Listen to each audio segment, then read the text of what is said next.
So it seems as if you filled out the rest of the application. Okay, yeah. But the part where you list your past jobs was not filled out. Care to explain? Yeah, I don't know. It must have just gotten lost in all the paperwork. I mean, it's a hefty application. But you did say that you had a past job. Yeah. You just didn't list them. Several past jobs, though. I was a gardener for my uncle. In that job, I helped trim hedges and cut the grass. I also worked in a market. I was a cashier. What kind of market was this? It was just a regular market. Okay. Yeah. Okay. And and also when I was very young, my family we would live on a farm. It's a chicken dick farm. Okay. Where we just harvest chicken dicks all day. Okay. So how do you think you could apply your Chicken dickery? Yes, your chicken dickery to being an accountant? I don't know. To be honest, it's always been a childhood dream of mine to get off the chicken dickery and join accounting. It's always just been a dream of mine. I mean, It's not easy growing up around thousands of chicken dicks all day. Does helping with chicken dicks, did you gain any lessons from that? Yeah, chickens have enormous dicks, dude. How large? Like, I don't know, like in square diameter. I couldn't tell you. It's all about the market.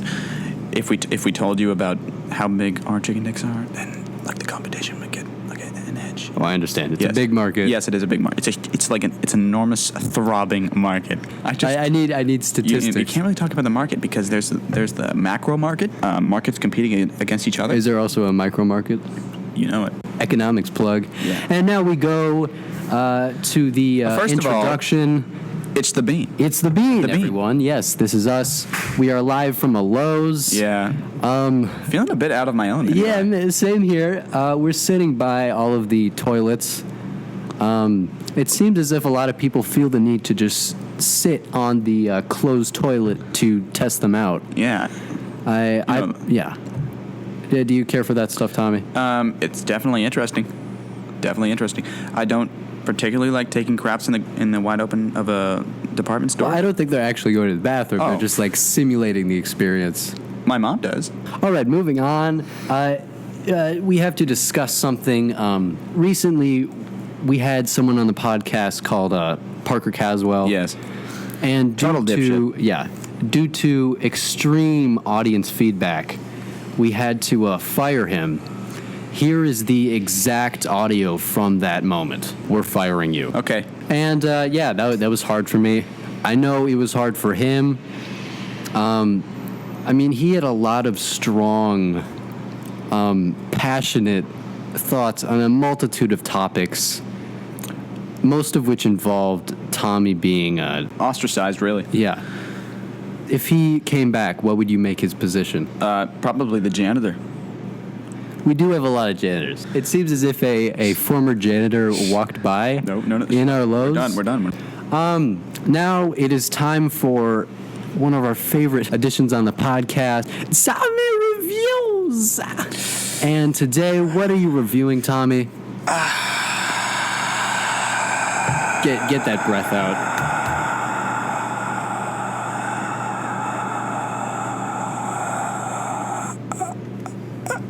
Clifford, the big red perro. Hi, my name is Emily Elizabeth. And this is Clifford, my big red dog. Clifford the dog. Clifford needed Emily, so she chose him for her own. And her love made Clifford grow so big that the Howards had to leave their home. Okay, that's good. Where do I begin? Clifford the big red dog. Clifford the big red dog, I think, is a tale about ostracization, about an outcast. Clifford is ostracized because of his enormous size. Much like Parker Caswell. Yes. Please refrain from talking. This is my segment.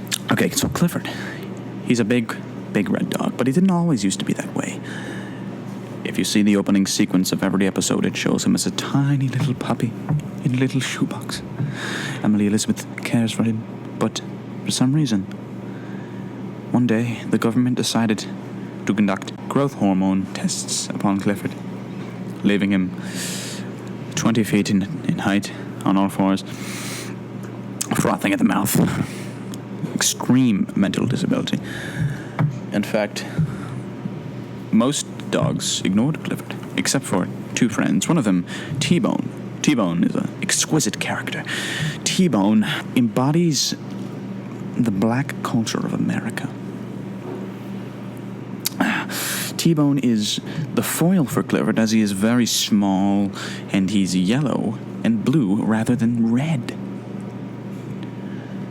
The thing about Clifford the Big Red Dog, it may not have that many lessons in it, but it is an incredible narrative. Thank you, Tommy. And now we welcome Mildred, the baby name expert. Mildred, how are you? I'm great. My name is Mildred, and I'm a baby name expert. Okay, I gathered that from your job title. Yes. So what do you do as a baby name expert? Where do you spend most of your time? I name babies. Do people pay you for that? Of course. And what goes into naming the babies? Well, you see, it's mostly about how good it sounds. Like, give me an example of a good-sounding name. I will take you through my baby naming... How do you call... my baby naming method, all right? Okay. Give me a letter that you would like your baby's name to start with. Z.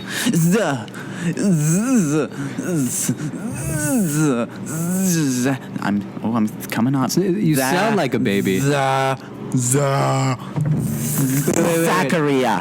Are you a baby, Zachariah. comma, name expert? No, I'm a baby name expert. Okay. Your baby's name is Zachariah. Due tonight.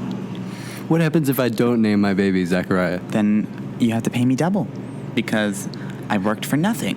So you get a certain positive feeling when you name a baby and their parents go with that, other than money. No, I just do it for the money. It's not easy to do. Did you go to a school? What was involved in creating this method? The University of Baby Naming. It's a 12-year program. It took me 12 years to get through it. I have several books on the topic. Of course, you can only name babies with my exquisite natural gift. Give me a letter. X.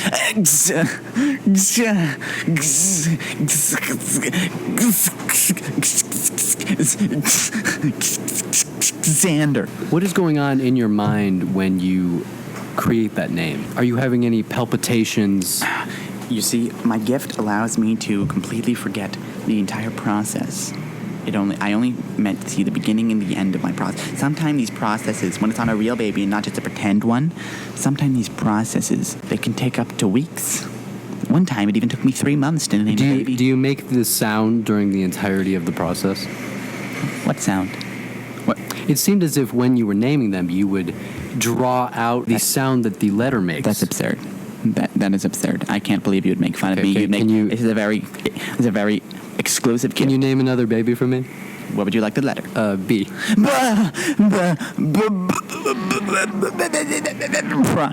Brian. Okay. Thank you, Mildred. And You're now someone else has entered the studio. His name is Cesaro, the depressed magician. All hail Cesaro. Ta-da. Cesaro, can you do a magic trick for us? What do you want to see? I want to see your best and nothing less. You want to see a fucking card trick? Fine. I do. Pick a fucking card, kid. Okay. Is this your fucking card? Wow, it is. What do you fucking do? Yeah, I didn't see that coming. That's amazing. Yeah. How'd you do that, Cesaro? The wonder of fucking magic. I've heard you have another trick that's quite impressive that no one else is doing. I hear it involves a multitude of cups. Yeah, here we go. Okay, close your eyes. Whoop de fucking do, abracadabra, open them. Here you go. Did you see? Okay, never mind. All right, ask me another the question. cups have not... Ask me another fucking question. So you're also a mind reader? Is that what you're... No, I never said that. Okay. But I knew you were going to say that. So yes, I am.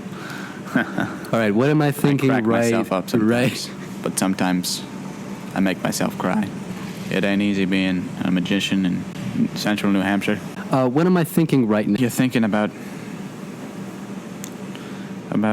your life, about how it's a total shit show, about how this podcast is going nowhere fast because it's ending in 2 weeks. You realize it'll never come out on the air again. And you only did 10 fucking episodes. You're pathetic. Did 9, actually. That's even worse. God. You make me feel good about myself. You really do. Because you're that fucking pathetic. Right? I mean, look at me. I'm 43 years old, out of my mom's basement. I do magic for a fucking living. Do you understand? And you're more pathetic than me. What do you have to say for yourself, Elijah? And now we go to commercial. Here we go. Pray for me. I'm about to hit the gate, but I don't want to say nothing wrong. But it be wrong if I ain't say nothing. Imagine if I ain't say something. When none of you say nothing. I done lost and made money. Now I'm making something they can't take from me. And I'm fresh out of debt in this month. And they still ain't ready yet for a month. Yeezy might have to go and put his Louis on. I'm about to go Gucci in a Gucci store. Everybody knows the best place to go for donuts is That's right, bitch. Keep talking. Don't stop. Dunkin' Donuts. Who are we better than? Who are we better than? They're way better than Krispy Kreme. That's right. And the glaze What about him? makes my mouth water. That's goddamn right. And their multitude of flavors Oh, yeah. reminds me of how many times the host of this podcast says the word multitude. I'm just being honest. It's true. It's very true. He says it so many times it makes me cry. Back to the donuts. The donuts, Spit it out, bitch. they don't make me want to spit them out.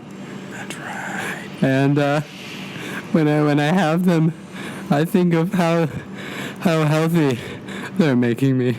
America runs on Dunkin'. Yeah, I need it.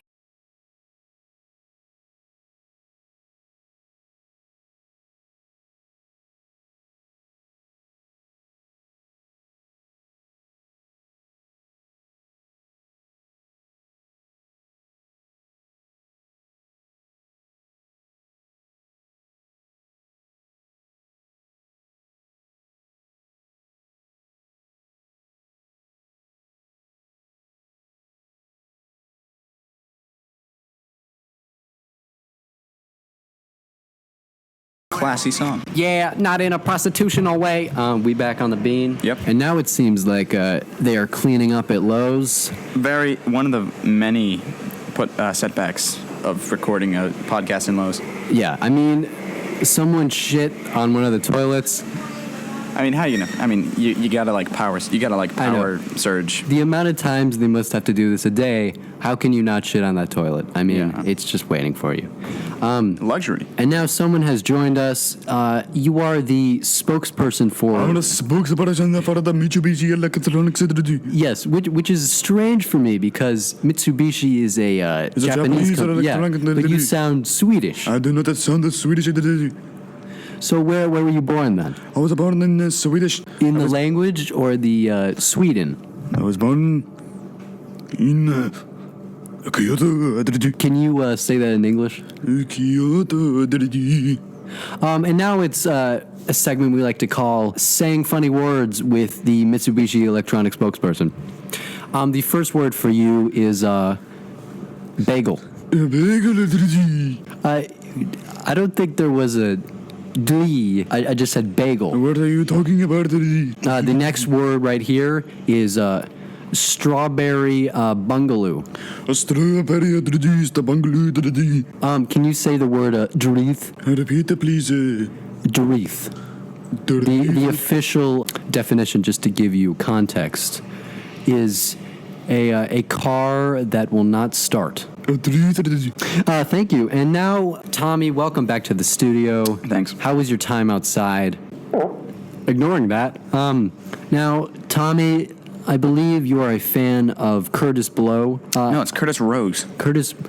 Okay. And most notably, his song "Basketball." Is that what it's called?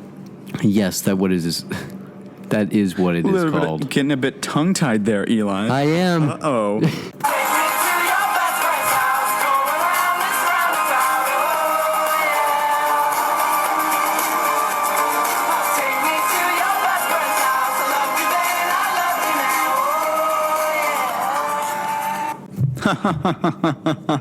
Classic. Go ahead, Tommy. Take it away. Give me a beat.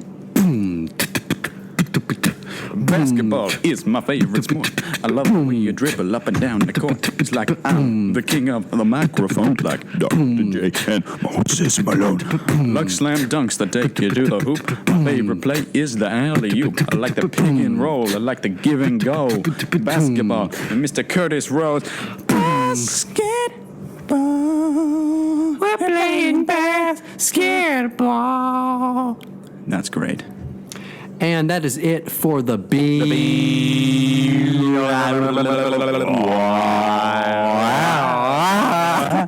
bean. Skadoosh.